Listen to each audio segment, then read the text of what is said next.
tu saya dah. Buat klik ke klik? Klik positif. Right. Tak apa, nanti korang cut lah.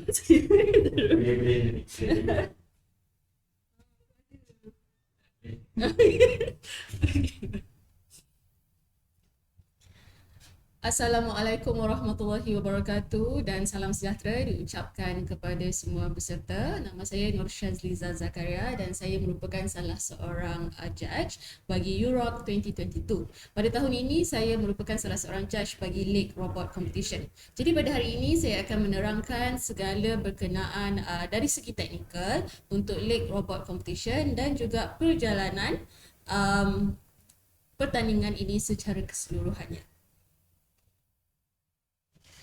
Okey, berdasarkan rules and regulation yang telah kami berikan kepada peserta, itu merupakan secara keseluruhan lah bagi rules and regulationnya. Cuma di sini saya ingin memberi penekanan kepada perkara-perkara penting yang perlu diambil tahu.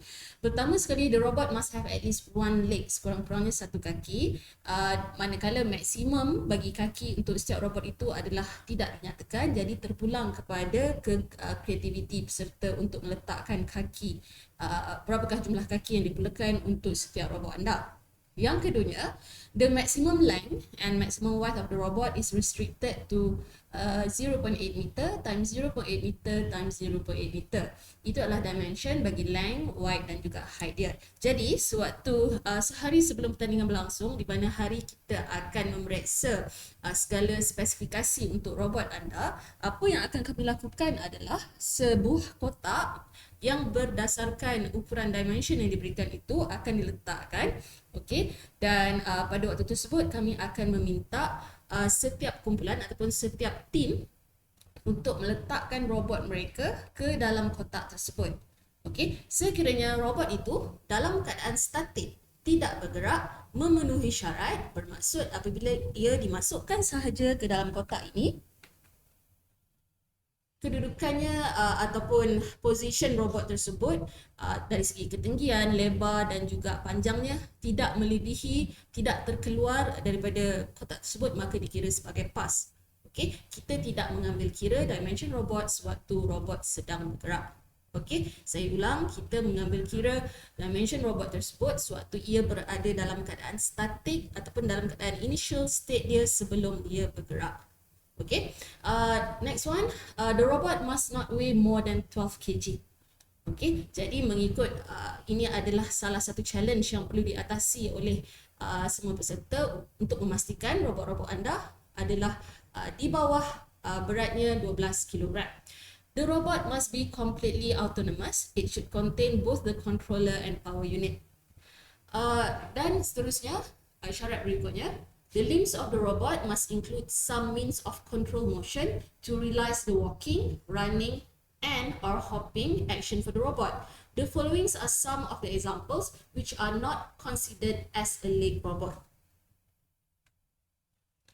Rotating wheel with spokes or any other structure sticking out radially to represent feet, traction belt with studs, robot with feet or any floor contact point, mounted with motion assisted roller wheel is strictly prohibited. Jadi ingin saya tegaskan di sini, apa-apa sahaja pergerakan yang imitate seperti sebuah roda dan tergolong dalam tiga kategori yang dinyatakan di sini, rotating wheel, traction belt, mounted with a motion assisted wheel adalah tidak dikira sebagai leg robot dan penyertaan anda boleh dibatalkan ataupun tidak diterima untuk menyertai leg robot competition ini. Okey, jadi ini adalah satu simulasi untuk menunjukkan keadaan sewaktu pertandingan akan dijalankan. Okey, kita akan melaksanakan pertandingan ini di atas track stadium. Okey, jadi please bear in mind you have to make your robot ready on a real life stadium track. Okey, jadi di dalam rules and regulation yang kami berikan kepada peserta dinyatakan bahawa akan diadakan line berwarna merah sebagai border. Line berwarna merah sebagai border 20 cm di bahagian kiri dan juga 20 cm di bahagian kanan yang akan menunjukkan, yang akan memberi isyarat bahawa robot itu terkeluar daripada border kiri dan kanan. Walau bagaimanapun, disebabkan feedback yang kami ambil daripada peserta dan juga daripada pengurusan stadium, kita telah mengeluarkan ataupun kita telah tidak includekan syarat tersebut, peraturan tersebut. Jadi ini adalah bergantung kepada budi bicara judge untuk menentukan sama ada robot itu terkeluar daripada track ataupun bukan. Saya berikan satu contoh di sini.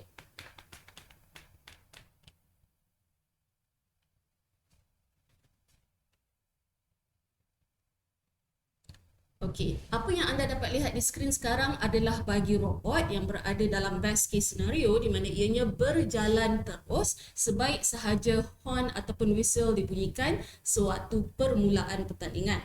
Okey, robot akan bermula untuk bergerak daripada bahagian start sehinggalah akhir 40 meter.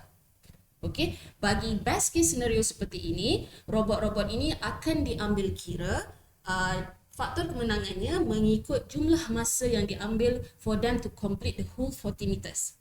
Okey, walau bagaimanapun, bagi keadaan untuk robot-robot yang tersasar daripada landasan ataupun tersasar daripada laluan masing-masing, contohnya seperti ini. Okey, seperti yang anda lihat, robot ini pada mulanya dia tersasar di bahagian ini.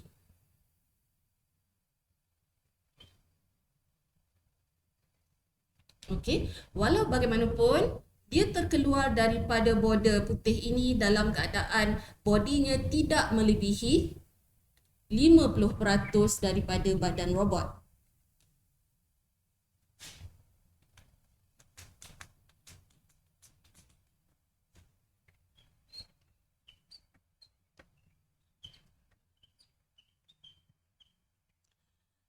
Jadi dalam kes seperti ini, judge akan melihat kedudukan robot tersebut sekiranya yang terkeluar sewaktu dia berjalan itu hanyalah satu kaki sahaja sepanjang perjalanan di border tersebut. Jadi masih dikira dia berada di dalam lingkungan tracknya yang sendiri. Walau bagaimanapun, sekiranya separuh daripada badan robot tersebut, bermaksud melebihi 50% daripada badan robot tersebut telah lebih, contoh seperti yang ada di atas ini, yang mana anda dapat lihat dia telah melebihi 50%, 3/4 daripada badannya telah pun terkeluar daripada landasan di situ, maka robot itu dikira sebagai out. Okey, yang pada awalnya yang cuma berada di sini hanya satu kaki robot sahaja yang terkeluar, tak melebihi 50% daripada badan robot, masih lagi tidak dikira terkeluar daripada landasan dan robot itu dibenarkan untuk meneruskan perjalanan sehinggalah ia betul-betul telah terkeluar daripada bordernya. Okey, jadi dalam keadaan ini, bagaimanakah kami akan mengambil ukuran? Judge akan mengambil tanda di mana kedudukan robot itu sewaktu badannya telah terkeluar 50% daripada landasan. Sekiranya berada di sini, judge akan membuat satu tanda. Okey, dan akan mengambil jarak daripada titik mula sehinggalah di mana badannya terkeluar daripada border. Okey, dalam keadaan seperti ini juga, sekiranya peserta hendak retry semula, okey, oleh kerana 4 minit masa pertandingan itu masih belum tamat, di manakah ia hendak retry semula? Adakah ia perlu kembali kepada line start? Tidak. Okey, oleh kerana ia telah lebih daripada 10 meter yang pertama, jadi robot ini boleh kembali semula untuk bermula pada kedudukan 10 meter, iaitu di sini. Okey, jadi peserta boleh angkat tangan untuk retry ataupun judge akan mula kata out. Apabila judge cakap out sahaja, peserta boleh mohon untuk retry dan ambil semula robot mereka dan letakkan pada kedudukan 10 meter dan mulakan balik dengan butang start bagi robot ini meneruskan perjalanan.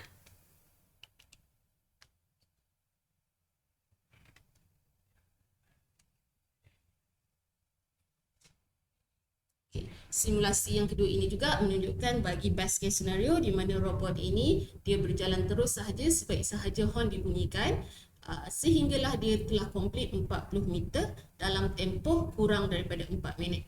Okey, jadi dalam situasi seperti ini kita akan mengambil kira tempoh masa yang telah diambil oleh robot ini untuk betul-betul habis keluar keseluruhan badannya termasuk dengan kaki, and everything that attached the robot has been out of the finishing line. Only then we will stop the stopwatch, and kami akan mengambil kira masa yang telah terambil di situ.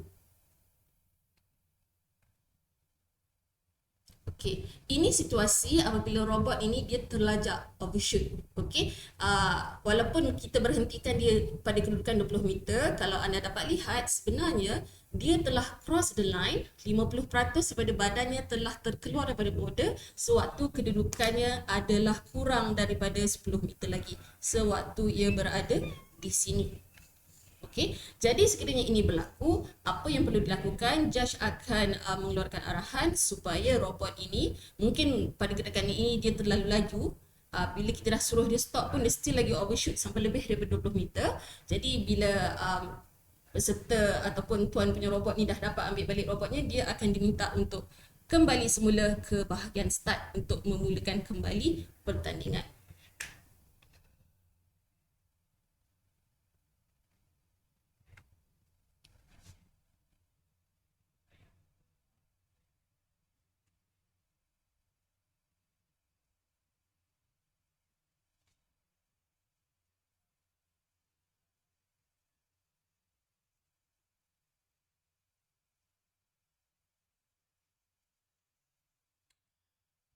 Okay. In the event of the robot failed to move at the middle of the racetrack or has crossed the white line, the operator can request for retry. The retry process will be considered as a record time. Okey, sekiranya sewaktu dia tengah berjalan itu, robot itu berhenti, berlaku problem, dia stop di sini. Okey, dan kita nampaklah dia memang tak boleh bergerak, track dia sangkut. Jadi peserta boleh request untuk retry kepada judge dengan cara mengangkat tangan. Okey, selagi dia tak terkeluar daripada landasan kiri dan kanan, daripada line kiri dan kanan. Okey, sekiranya operator tak request untuk try, tak angkat tangan, selagi robot itu masih rolling dekat situ walaupun dia tak bergerak ke hadapan, judge memang akan membiarkan sahaja robot berada di situ.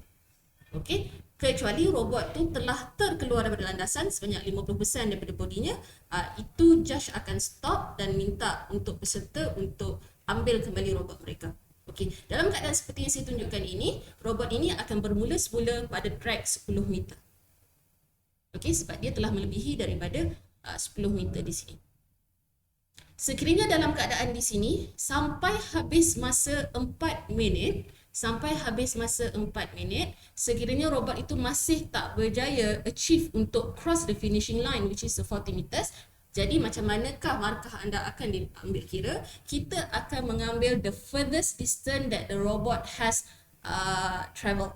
Okey, sekiranya sampai ke sini, alright, robot ini telah travel sampai di sini dan judge telah mengambil kira, meletakkan satu stiker menandakan ini adalah terjauh dia pernah pergi. Dan selepas itu dia perlu retry, dia patah balik semula ke 10 meter dan dia cuba jalan lagi tapi robot itu tak bergerak, ada mechanical problem or something. Sampailah habis masa 4 minit tersebut, maka kedudukan di sinilah akan diambil sebagai jarak terjauh dan kami akan membawa pita ukur dan akan diukur daripada start 0 meter sehinggalah ke tempat terakhir dia berhenti, yang paling jauh sekali dia berhenti. A valid record time is measured when the referee blow the horn, starting signal to the moment when the last part of the robot trailing edge crosses the finishing line. No parts of the robot are to be left behind in the racetrack.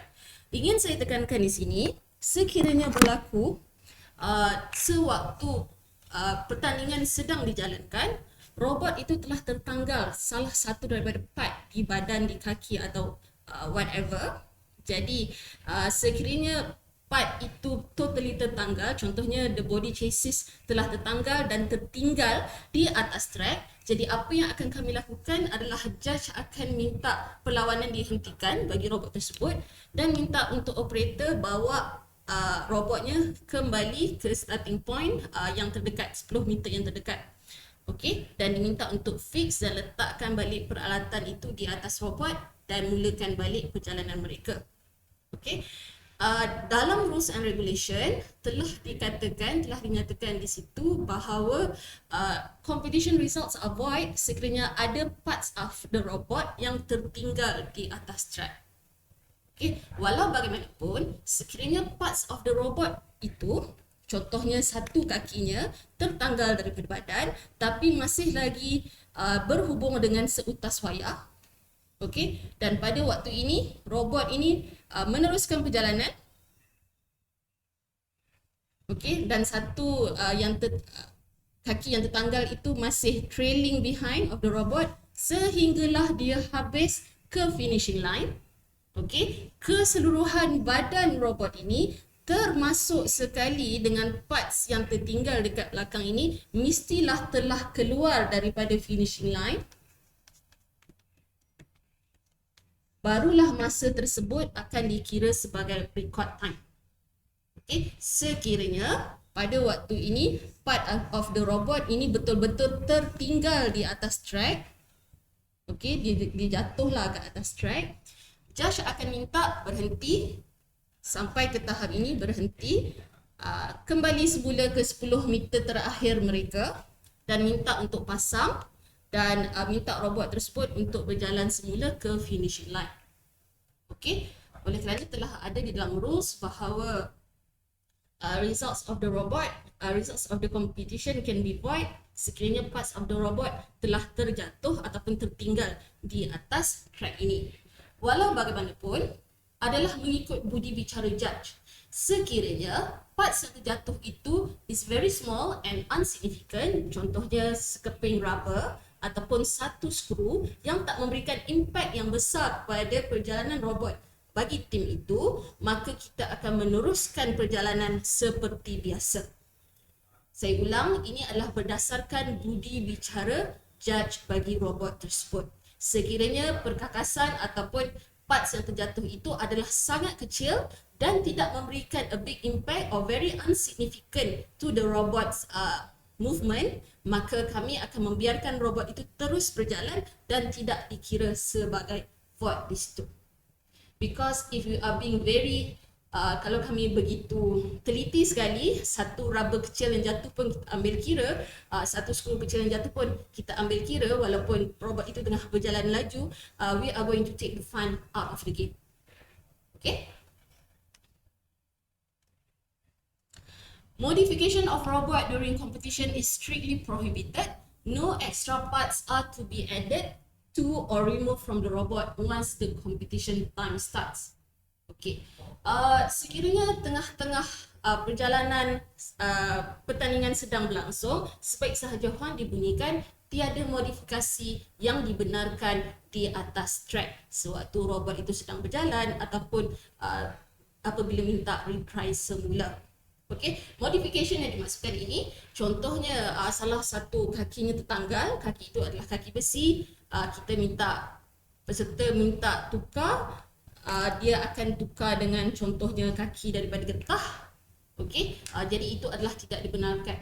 Dan mungkin juga bentuk kaki itu lain pula, kalau asalnya daripada bentuknya seperti straight ini, dia bentuk bergerigi pula selepas itu kita ambil kira sebagai modification. Okey, jadi ingin saya tegaskan di sini, masa 4 minit itu sangatlah singkat dalam competition. Jadi tiada modification dibenarkan sewaktu competition ini sedang berjalan, sebaik sahaja horn sedang berbunyi. Okey, jadi setakat itu sahaja technical briefing untuk lead robot competition.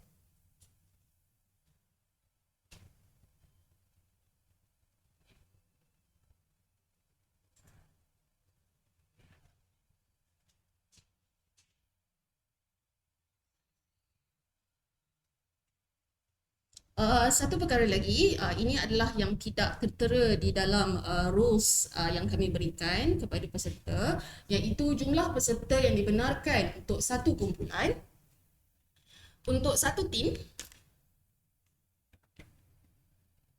jumlah peserta yang dibenarkan adalah 4 orang atau 4 nama peserta yang terdiri daripada pelajar institusi tersebut sewaktu hari pendaftaran, iaitu pada hari kita akan check spek robot itu, nama 4 pelajar ini perlulah didaftarkan kepada urus setia beserta dengan student ID mereka perlu dibawa sewaktu pendaftaran. Okey, daripada 4 nama ini, sewaktu di atas track hanya 2 orang peserta sahaja yang dibenarkan untuk menjadi operator robot tersebut. Okey, 2 orang peserta yang berada di kiri kanan robot lah. Kita ambil kira macam tu. Tengah-tengah ni robot diorang. Okey, dan sebaik sahaja horn dibunyikan, alright, peserta akan menekan button on untuk membiarkan robot mereka berjalan. Okey, dan mereka boleh follow robot tersebut. Okey, kenapa kita benarkan 2 orang di atas track? Sebab ada setengah kes robotnya itu berat. Jadi apabila robot dia overshoot ataupun terkeluar daripada border, jadi mereka untuk bawa balik robot tu kepada starting line ataupun the nearest 10 meter, it's quite heavy, so they need 2 person daripada the same team untuk mengangkat robot tersebut. Okey, jadi di atas track hanya dibenarkan 2 orang peserta yang terdiri daripada tim yang sama ini. Okey, yang lagi 2 orang ni nak duduk dekat mana? Anda boleh berada di bahagian kiri ataupun di bahagian kanan track, iaitu di luar track pertandingan ini.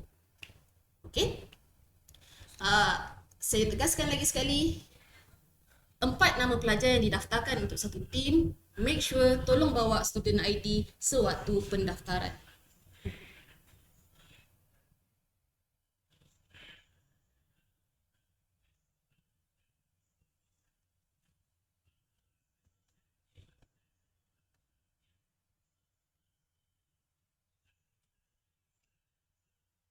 Okey, kenapa kita menekankan berkenaan student ID ini? Sebab kita ingin memastikan yang sememangnya pelajar yang berdaftar dengan IPT tersebut adalah peserta yang akan melakukan, yang akan menjalani untuk pertandingan ini.